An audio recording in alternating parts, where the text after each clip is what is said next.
पॉलिटॉक्स से बात करने के लिए फ़िलहाल मेरे साथ मौजूद हैं सीताराम लांबा, जो कि राजस्थान युवा बोर्ड के अध्यक्ष हैं।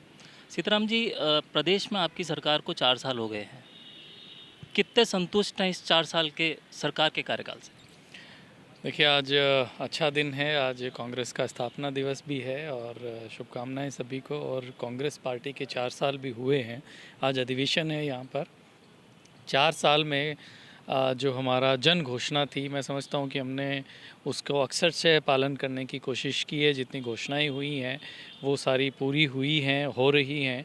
और ख़ास तौर पर चिकित्सा, शिक्षा, सड़क और युवाओं के ऊपर सरकार का ख़ास तौर पर फोकस है। आप देखो कि किस तरह से किसानों के बिल जो हैं वो ज़ीरो बिल आ रहे हैं। किस तरह से चिरंजीवी योजना, जो देश की सबसे बड़ी एक योजना है, ऐतिहासिक योजना है।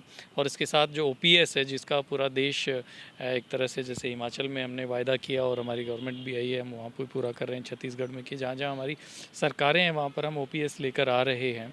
तो ये एक बहुत ही सार्थक कदम राजस्थान की सरकार ने उठाए हैं। और जो मैंने अभी कहा कि जन घोषणा, हमारा घोषणा पत्र जो है जन घोषणा के रूप में हम मानते हैं। और हर उसका जो बिंदु है, हम उसको अक्षर से पालन करें और उसको जनता को ज़मीन पर उतार कर उस बजट को दें, उस घोषणाओं को दें, तभी हमारी सार्थकता है और वो हो रही है।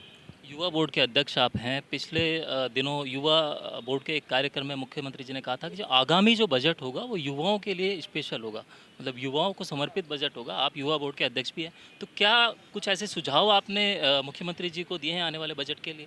निश्चित तौर पर हमने कई सारे सुझाव उनको दिए हैं और आपको इस बजट में वो दिखेंगे भी कि युवाओं को समर्पित ये बजट रहेगा, राजस्थान का बजट। और इसी मानसिकता को लेकर आज का अधिवेशन भी है, जहाँ पर मेरे जैसे और भी साथी, जो युवा साथी, खुलकर अपनी बातें उसमें रख रहे हैं। हमने एक मसौदा तैयार करके युवाओं के लिए सौंपा है मुख्यमंत्री जी को, ताकि बजट घोषणा में वो आ सके।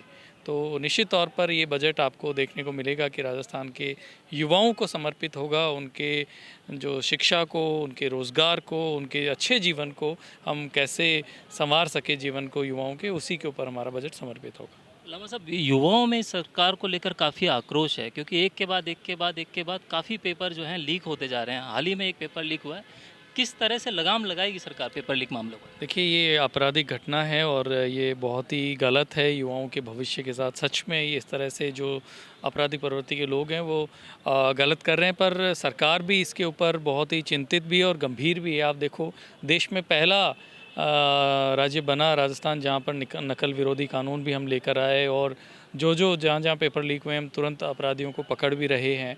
और भविष्य में इसकी पुनरावृत्ति ना हो और युवाओं को इसका खामियाजा ना भुगतना पड़े, इसके ऊपर सरकार गंभीरता से काम कर रही है। भाजपा नेता आरोप लगा रहे हैं कि कुछ जन नेताओं के, कुछ मंत्रियों का भी हाथ इसमें है, पेपर लीक मामलों में कहीं ना कहीं ये लोग संलिप्त हैं। क्या कहेंगे इस? नहीं नहीं, ये भारतीय जनता पार्टी के लोग, जो राजनीतिक विद्वेषता है, वो अपनी बात कहेंगे ही। अपना विरोधी अपनी बात अपनी तरीके से रखते हैं।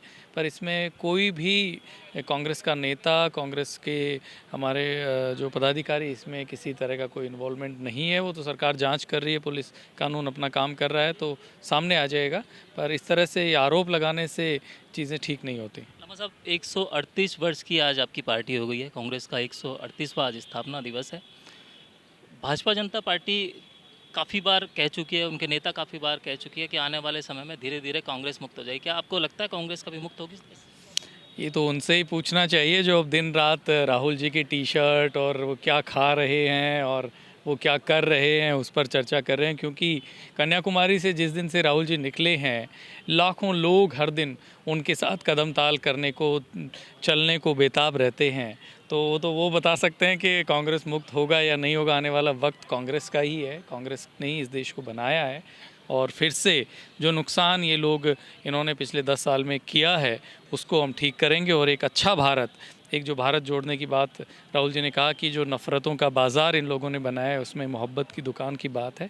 तो आपको वो मोहब्बत की दुकान, ये भारत, क्योंकि भारत की दुनिया में पहचान हमारी सहिष्णुता से है, सांप्रदायिक सद्भाव से है, आपसी प्रेम से है। और ये मोहब्बत से हमारी पहचान दुनिया में है। तो वही पहचान हम कायम रखेंगे। सीताराम लांबा जी के बारे में पॉलिटॉक्स के दर्शकों को एक बात और बताना चाहूँगा कि सीताराम लांबा जो हैं राजस्थान युवा बोर्ड के अध्यक्ष तो हैं ही, राहुल गांधी जी की जो भारत जोड़ो यात्रा चल रही है उसमें एक भारत यात्री के रूप में भी राहुल गांधी के साथ कंधे से कंधा मिलाकर कन्याकुमारी से फिलहाल अब तक चल रहे हैं। फिलहाल लामा साहब यात्रा का ब्रेक चल रहा है, दिल्ली से आपकी यात्रा फिर शुरू होगी 3 तारीख को।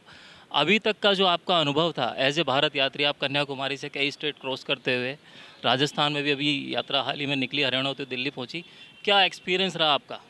एक शानदार एक्सपीरियंस है और एक महान मकसद को लेकर राहुल जी निकले हैं इस देश को जोड़ने के लिए, लोगों में प्यार मोहब्बत का संदेश देने के लिए, युवाओं की लड़ाई लड़ने के लिए, किसानों की लड़ाई लड़ने के लिए, और ख़ास तौर पर महंगाई और जो इससे गृहिणियाँ हमारी पीड़ित हैं उन सब की लड़ाई लड़ने को राहुल जी निकले हैं। तो उस लड़ाई में हर कदम उनके साथ चलना एक गौरव की बात है और ख़ुद को हमेशा एक नई ताकत मिलती है जब उनके साथ चलते हैं। राहुल जी के साथ आप लंबे समय से रह रहे हो, काफ़ी बार देखा गया यात्रा में, काफ़ी बार आप उनके साथ चहलकदमी करते हुए यात्रा करते हुए नजर आए। किस तरह की बातें आपसे राहुल जी ने की? बातें एक ही है, कैसे ये देश मजबूत हो सकता है और उसमें हम सब की भागीदारी क्या होगी। एक सीताराम लांबा यात्री होने के नाते उसकी अलग जिम्मेदारी है और राहुल जी जो यात्रा कर रहे हैं तो हर किसी की अपनी यात्रा है और उसी मकसद को पूरा करने में हम लोग मिलजुल कर आगे बढ़ रहे हैं। देशवासियों में एक अहम चर्चा का विषय है कि राहुल जी के बारे में जो पहले सोच थी वो धीरे धीरे चेंज हुई है। कहा जा रहा है कि राहुल जी ने स्पेशली अपने आप को बदलने की कोशिश कर रहे हैं, एक नया चेहरा राहुल गांधी का देखने को मिल रहा है इस यात्रा के दौरान, इस पूरे राहुल जी तो वैसे ही थे जैसे हमेशा पहले थे, वैसे ही आज हैं। ये लोगों का देखने का नज़रिया बदल रहा है। जो मीडिया में हज़ारों करोड़ रुपए खर्च करके एक छवि गढ़ी गई थी भारतीय जनता पार्टी के द्वारा, वो अपने आप टूट रही है। राहुल जी तो वैसे ही हैं, जैसे कल थे वैसे ही आज हैं। कल भी वो किसानों की लड़ाई लड़ते थे, आज भी लड़ रहे हैं। कल भी वो भट्टा पारसोल में लड़ाई लड़ने गए, आज भी वो लड़ाई लड़ रहे हैं। कल भी वो सहारनपुर गए, कल भी वो अलग अलग जगह जहाँ भी अन्याय होता है इस देश में, रोहित बोमिला के पास गए, दलितों की लड़ाई लड़ते हैं, किसानों की लड़ाई लड़ते हैं, महिलाओं की लड़ाई लड़ते हैं। तो वो इस देश की लड़ाई तो हमेशा लड़ते रहे, तो आज कौन सा नया है। पर जो एक मिथ बनाया गया था वो अपने आप टूट रहा है। राहुल जी ने नहीं तोड़ा, वो तो वैसे ही हैं जैसे थे। तो ये हमारा नज़रिया बदल रहा है, देश का नज़रिया बदल रहा है। वो लामा साहब, एक मेरा अंतिम सवाल आपसे कि एक लंबी यात्रा राहुल गांधी जी कर रहे हैं, हाल ही में राजस्थान से भी यात्रा निकली। आगामी वर्ष 2023 में राजस्थान में विधानसभा चुनाव होगा, 2024 में लोकसभा चुनाव होगा। इस यात्रा का क्या सियासी फ़ायदा आपको मिलता हुआ लग रहा है? क्या मिलेगा? दिखेगा, ज़रूर दिखेगा। जो लाखों लोग सड़क पर हर दिन निकल कर आते हैं वो लोग हैं और वही जनतंत्र में ताकत है, तो आपको ज़रूर दिखेगा। तो ये थे मेरे साथ बात करने के लिए सीताराम लांबा, जिन्होंने विभिन्न मुद्दों पर पॉलिटॉक्स से बात की। संतोष मुदगल, पॉलिटॉक्स न्यूज़, जयपुर। ये है टॉक्स न्यूज नेटवर्क और आप देख रहे हैं पॉलिटॉक्स, राजनीति का कच्चा चिट्ठा।